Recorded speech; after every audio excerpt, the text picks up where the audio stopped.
Pierre Dharréville, vous êtes député communiste des Bouches-du-Rhône.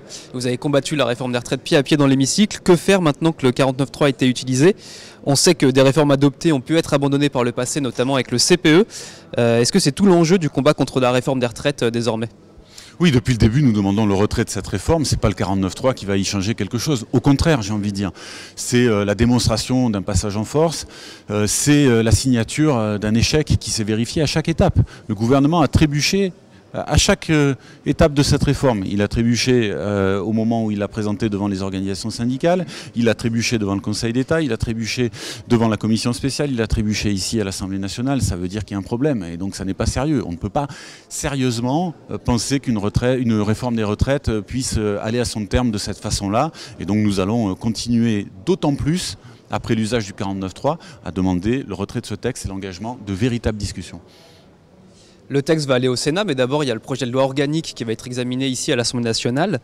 Quel est l'enjeu de la bataille sur ce texte et est-ce que vous allez déposer des amendements aussi pour tenter de modifier cette loi organique et de la combattre? Oui, on a déjà des amendements qui ont été déposés. Ils ont été examinés d'ailleurs en commission spéciale, ceci, puisque on a pu examiner la proposition de loi organique, le projet de loi organique du gouvernement pendant la commission spéciale. Donc là, nous allons continuer la bataille. Il n'y a pas de raison, y compris d'ailleurs le fait que le débat a été tronqué, nous encourage, à l'occasion de ce débat sur la loi organique, à approfondir un certain nombre de sujets qui, aujourd'hui, n'ont fait l'objet d'aucune réponse conséquente de la part du gouvernement. Donc je pense, par exemple, à la règle d'or. La règle d'or, c'est ce blocage institué par le gouvernement qui fait que les retraites deviennent la variable d'ajustement pour équilibrer le système. Et donc ça, c'est le premier article de la loi organique dont nous allons discuter. Ce premier article de la loi organique, effectivement, de manière très offensive. Nous allons discuter également l'article suivant, qui porte, lui, sur la manière dont tout ça va être examiné au Parlement, avec une modification du parcours législatif et puis surtout de l'examen de ce qu'on appelle les lois de financement de la sécurité sociale. Donc il y a matière encore à débattre avec ce projet de loi organique et nous avons décidé de continuer la bataille, bien sûr. La règle d'or, c'est s'il y a une baisse du produit intérieur brut, ça amènera à une baisse des pensions de retraite, c'est ça?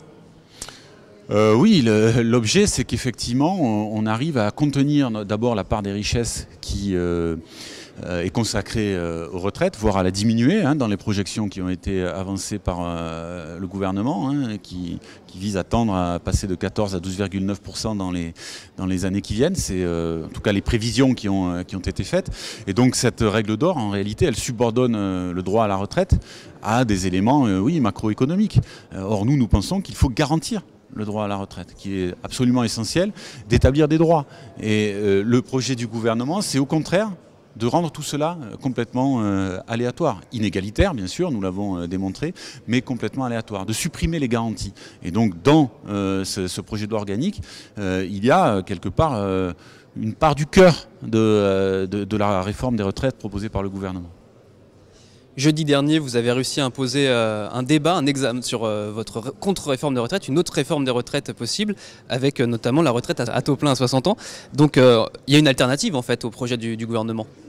Oui, il y a une alternative, il y a des propositions d'ailleurs qui ont été mises sur la table par les organisations syndicales et qui ont été balayées, repoussées et peut-être même pas sérieusement envisagées. Et puis il y a cette proposition de loi que nous avons mise sur la table, dès avant d'ailleurs l'engagement du débat, mais on a réussi à ouvrir une petite fenêtre dans le débat parlementaire jeudi soir pour la mettre à l'ordre du jour et proposer la constitution d'une commission spéciale pour examiner cette proposition de loi alternative. Ça a été balayé de manière assez lamentable par la majorité qui, en réalité, ils auraient pu discuter l'orientation de notre réforme, ils auraient pu en discuter un certain nombre de dispositions, trouver qu'elles n'étaient pas bonnes, etc. Mais nous n'avons eu aucune appréciation de ce type.